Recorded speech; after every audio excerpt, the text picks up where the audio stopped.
विमान उड़ान भरता है और 10 सेकंड से भी कम का वक्त लगता है। एक जोर का झटका लगता है और फिर वो विमान गिर जाता है। ये कोई कहानी नहीं है, बल्कि एक बार फिर से ऐसा ही कुछ हुआ है नेपाल में। नमस्कार, आप देख रहे हैं रिपब्लिक भारत का डिजिटल प्लेटफॉर्म। मेरा नाम है महिमा। कुछ तस्वीरें आपको दिखाएंगे और वो तस्वीरें कई सवाल खड़े करती है। सवाल नंबर 1 ये कि नेपाल में इससे पहले भी कई बार कई विमान क्रैश हुए, उन हादसों से सबक क्यों नहीं लिया? और आखिरकार सरकार जो बड़े बड़े दावे करती है वहाँ की कि इस बार व्यवस्थाएं ठीक होगी, हम प्रणाली जो है हमारी व्यवस्था उसको बदलेंगे, वो बदला क्यों नहीं जाता? खैर, ये सवाल बाद में हम बताएंगे कि क्या क्या सवाल खड़े होते हैं, लेकिन सबसे पहले आप इन तस्वीरों को देखिए। नेपाल के काठमांडू से तस्वीर है और यहाँ पर आप देखेंगे कि सबसे पहले विमान जो है वो टेक ऑफ करता है, उड़ान भरता है और 10 सेकंड से भी कम का वक्त होता है, क्योंकि अब सीसीटीवी फुटेज भी सामने आया है जिसमें ये पता चल रहा है कि 11:13 के आसपास से हादसा हुआ। एक जोर का झटका विमान को लगा। जो वहाँ पे चश्मदीद थे उन्होंने ये बताया कि विमान को एक जोर का झटका वहाँ पे महसूस हुआ और उसके बाद एकदम से विमान क्रैश हो गया।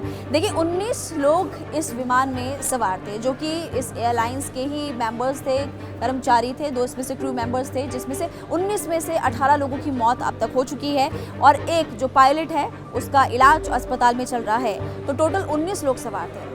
अब बात करते हैं पिछले साल की, कि अभी साल 2024 चल रहा है और आज सुबह के समय एक खबर सामने आती है। तस्वीरें आपको अलग अलग हम दिखाई रहे हैं, जिसमें आप देखेंगे कि पूरा प्लेन जो है, कितनी भयंकर आग इस प्लेन में लग गई। धुएं का गुब्बारा आसमान तक पहुंचा।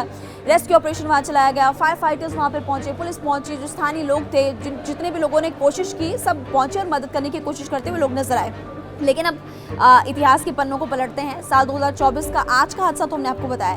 देखिए, पिछली बार साल 2023 में ATR 72 विमान था और यति एयरलाइंस का वो विमान था और उस वक्त भी देखिए पोखरा से कुछ ही कह सकते हैं मिनटों की दूरी पर, क्योंकि उसको उस वक्त तो लैंड होना था विमान को, फिर एक और इसी तरह का हादसा हुआ था जिसमें 68 लोगों की मौत हो गई थी।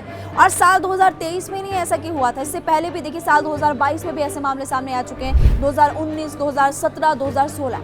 अब सवाल ये खड़ा होता है कि भाई नेपाल में आपको व्यवस्थाएं ठीक करनी है, एयरलाइंस आपको ठीक करनी चाहिए, क्योंकि नेपाल में बहुत सारे ऐसे घूमने के स्थल हैं, पर्यटक वहाँ पर घूमने के लिए आते हैं और अगर आए दिन इस तरह के मामले सामने आते जाएंगे, हर साल में एक बड़ा हादसा अगर ऐसा होगा, तो फिर कौन नेपाल में घूमने के लिए आएगा? दूसरी बड़ी बात, सरकार ने पिछली बार साल 2023 में यति एयरलाइंस पे जो विमान हादसा हुआ था, उस दौरान जब 68 लोगों की मौत हुई थी, तब कहा था कि हम अपनी व्यवस्थाओं को बेहतर करेंगे, चीज़ें ठीक करेंगे। तो अब की बार चीज़ें ठीक क्यों नहीं हुई? एक बार फिर से ऐसा हादसा क्यों हुआ?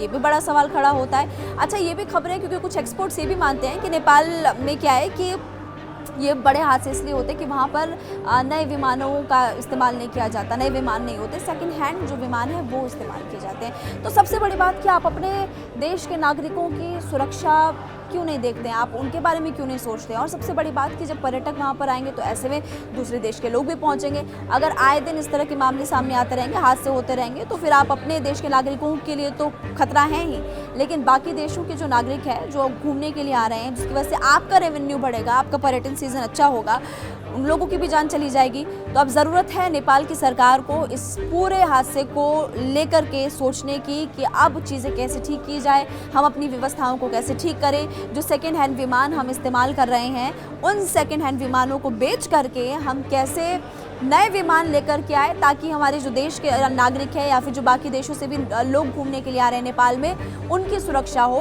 वो ठीक से सफ़र कर सके और उसके बाद तभी नेपाल भी चीज़ें ठीक हो पाएंगी। देखिए, ये बहुत भयानक हादसा आज हुआ है और इससे पहले भी कई बार ऐसे हादसे हो चुके हैं। अब देखना होगा कि इन हादसों से आके नेपाल कैसे कब सबक लेता है। रिपब्लिक भारत पर आप इस तरह की खबरों के साथ बने रहिए और हमें ज़रूर फॉलो कीजिए।